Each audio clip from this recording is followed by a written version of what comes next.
Fala pessoal, tudo bom? No vídeo de hoje vamos começar o segundo bloco de assuntos do curso de Química 4, tá? Que é a parte de equilíbrio químico. Essa parte de equilíbrio químico ela também pode ser chamada de equilíbrio molecular. E eu já adianto para vocês que vamos dividir esse assunto em dois vídeos. No vídeo de hoje vamos ver a definição do que é um processo reversível e também vamos definir duas constantes de equilíbrio, Kc e Kp.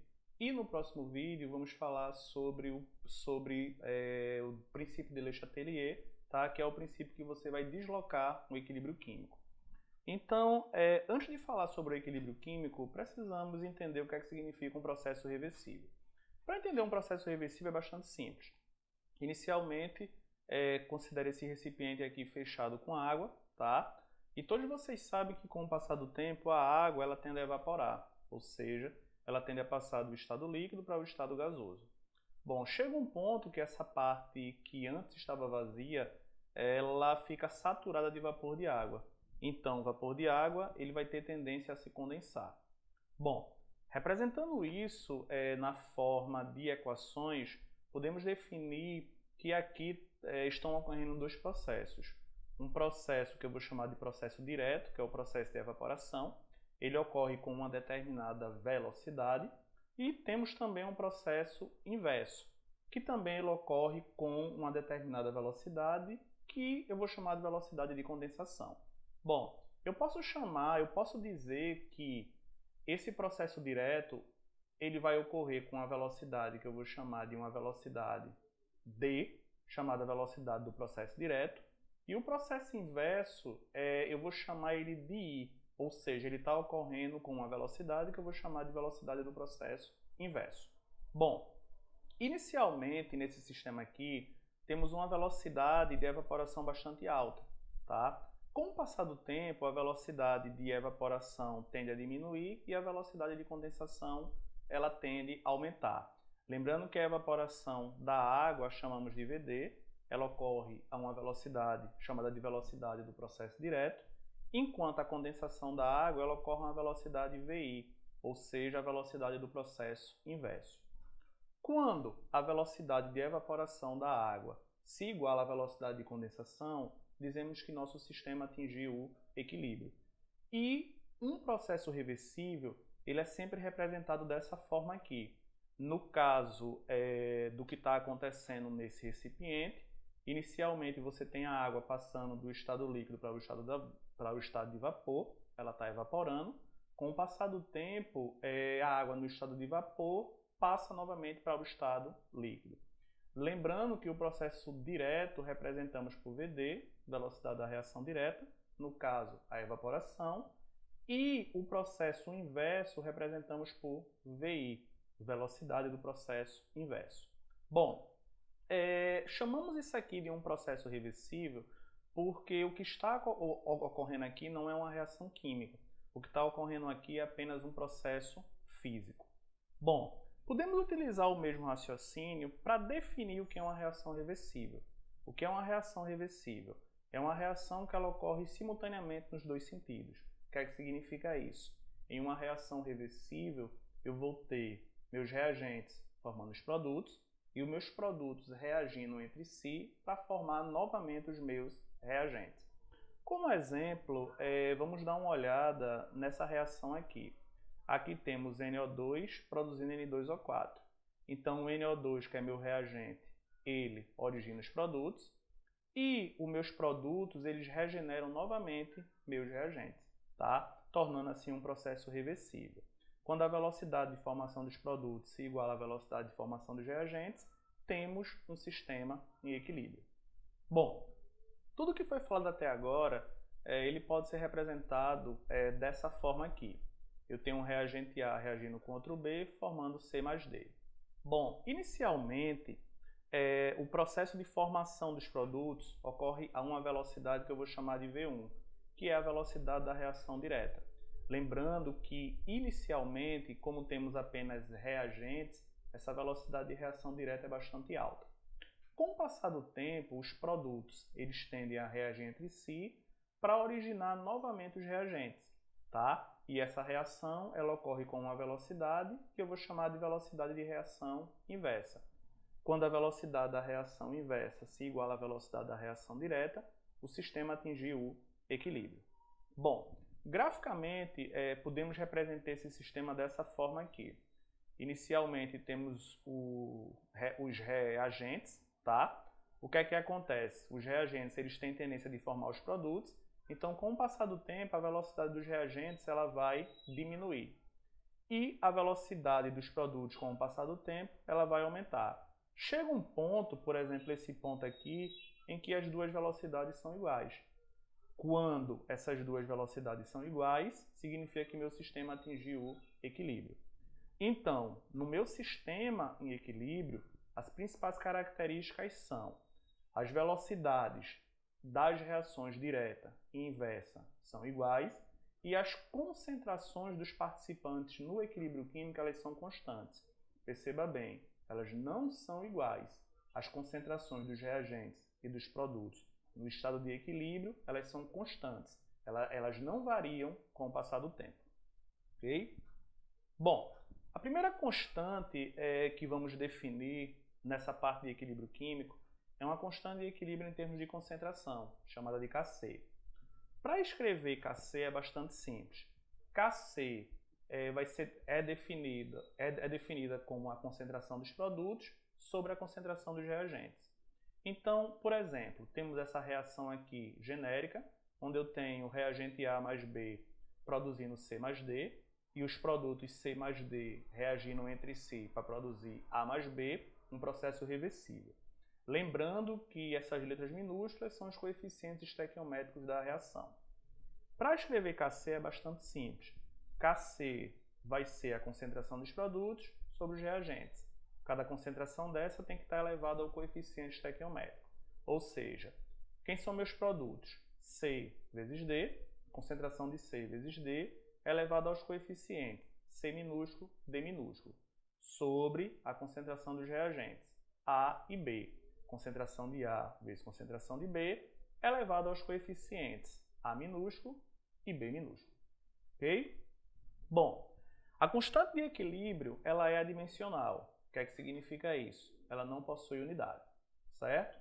Bom, na expressão de Kc não são representados nem componentes sólidos e nem líquidos puros. Vamos ver que substâncias no estado sólido ou líquidos puros têm concentração igual a 1. Então, essas substâncias não são representadas na constante de equilíbrio. Bom, e a última característica é que a constante de equilíbrio depende apenas da temperatura. Como exemplo, vamos escrever a constante de equilíbrio para essa reação. Aqui você tem um NO reagindo com O2, formando o NO2. Kc lembra concentração dos produtos ou do produto sobre os reagentes. Bom, eu tenho um único produto aqui, então vai ser a concentração de NO2 elevada ao coeficiente 2 sobre a concentração dos meus reagentes. Concentração de NO elevado a 2, concentração do O2 elevado a 1, que não precisa representar. Então essa constante aqui é a constante Kc para essa reação química. Bom, segunda constante de equilíbrio é a constante de equilíbrio conhecida como Kp. Kp é a constante de equilíbrio em termos de pressão parcial. Para escrever Kp, você vai seguir o mesmo raciocínio. Kp vai ser escrito através da pressão parcial dos produtos sobre os reagentes. Lembrando, produtos, reagentes. Bom, para escrever Kp para essa reação genérica, segue o mesmo raciocínio. Kp vai ser a pressão parcial dos produtos, pressão de C vezes pressão de D, elevado aos coeficientes estequiométricos, C minúsculo e D minúsculo, sobre a pressão parcial dos reagentes. A, pressão parcial de A vezes B, elevado aos coeficientes A minúsculo, B minúsculo.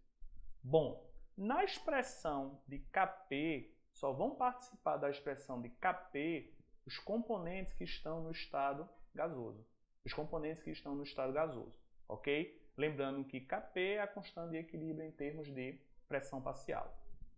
Bom, como exemplo, vamos escrever Kp para esse sistema aqui em equilíbrio. Eu tenho monóxido de carbono reagindo com gás oxigênio, formando dióxido de carbono. Note, aqui eu tenho um produto e aqui eu tenho dois reagentes. Então, Kp vai ser escrito através da pressão parcial do produto, no caso aqui eu só tenho um, sobre a pressão parcial dos reagentes, elevado aos seus coeficientes estequiométricos. Então, pressão parcial do produto, quem é meu produto? CO2, elevado ao coeficiente estequiométrico, que é 2, sobre a pressão parcial dos meus reagentes, que é a pressão parcial do CO elevado a 2, pressão parcial do O2, aqui está elevado a 1, ok? Então, essa é a expressão de Kp para esse sistema em equilíbrio, ok? Bom, para exemplificar o que foi falado hoje, vamos resolver essa primeira questão. Essa primeira questão é uma questão bem simples, tá? Ele diz assim, analise o diagrama a seguir que mostra as variações de concentração, ó, aqui, ó, em mols por litro, de NO2 e N2O4, até atingir o equilíbrio dado pela reação. Aqui você tem o NO2 no estado gasoso formando N2O4 e o N2O4 formando o NO2, processo reversível. Determina a alternativa que indica o valor correto de Kc nessas condições. Bom, esse gráfico aqui, note que ele está mostrando, note que ele é um gráfico de concentração versus tempo. Então ele está mostrando a concentração do NO2 e a concentração do N2O4. Note o seguinte, a concentração do NO2 inicialmente era 4 mols por litro e ela foi diminuindo até chegar a um valor constante de 2 mols por litro. A concentração do N2O4 inicialmente era 0, foi aumentando e chegou aqui num valor constante de 1 mol por litro. Se você notar, a partir desse ponto aqui, as concentrações são constantes. Significa que meu sistema atingiu o equilíbrio. Então, no equilíbrio, a concentração de NO2 é 2 mols por litro e a concentração de N2O4 é 1 mol por litro. Tá? Escrevendo Kc para essa reação, Kc vai ser escrito dessa forma. Vai ser a concentração de N2O4, esqueça esse 2 aqui, e a concentração de NO2 elevado a 2, ok? Isso aqui vai ser igual a concentração de N2O4, esquece esse 2 aqui, é 1. A concentração do NO2 é 2 elevado a 2. 1 dividido por 4, 0,25. Então, 0,25, alternativa letra A. Ok? Bom, eu risquei esses dois aqui porque foi um pequeno erro, tá? A constante Kc vai ser a concentração de N2O4 elevado a 1 e a concentração de NO2 elevado a 2. Tudo bem? Bom, a segunda questão é uma questão em que seu sistema ele não atingiu ainda o equilíbrio. No outro foi bem fácil. Como o sistema atingiu o equilíbrio, tá? Escrevemos Kc, substituímos as concentrações no equilíbrio e aí calculamos esse valor. Mas esse problema aqui também ele é bem fácil. Veja, um equilíbrio envolvido na formação da chuva ácida está representado pela equação. Você tem aqui o dióxido de enxofre reagindo com oxigênio, formando o trióxido de enxofre. Em um recipiente de 1 litro, isso aqui é o volume, foram misturados 6 mols de dióxido de enxofre, SO2, e 5 mols de oxigênio, O2. Depois de algum tempo, o sistema atingiu o equilíbrio.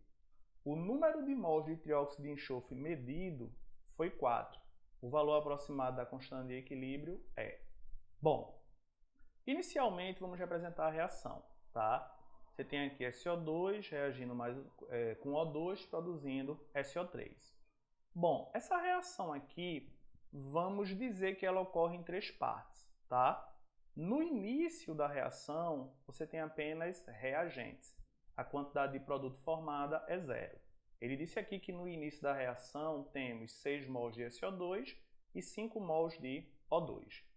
Note que ele falou também que quando o sistema atingiu o equilíbrio, a quantidade de trióxido de enxofre foi igual a 4. Está aqui, ó. Certo? Então veja, se no equilíbrio a concentração de trióxido de enxofre é 4, significa que foi formado 4 mols de SO3. Tudo bem? Bom, agora preste atenção na estequiometria da reação.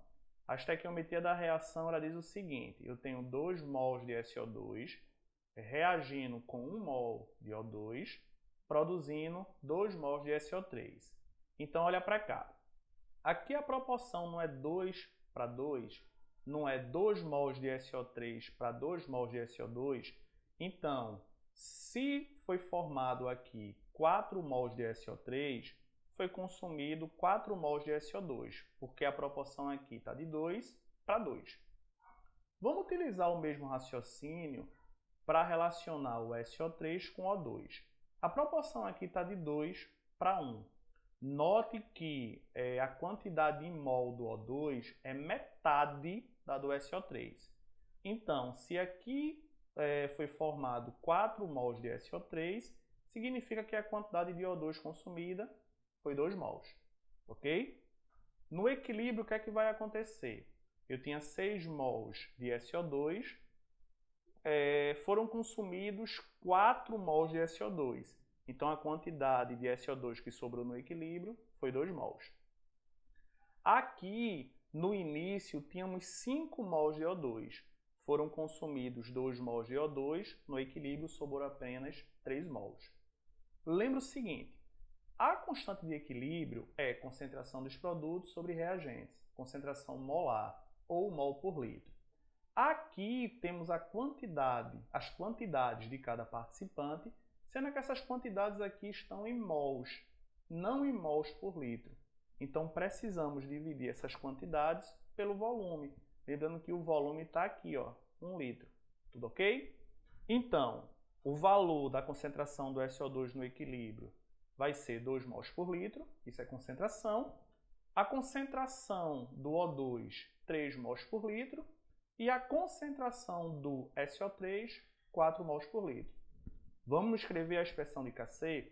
Kc é a concentração do produto, SO3 elevado ao quadrado, sobre a concentração dos reagentes.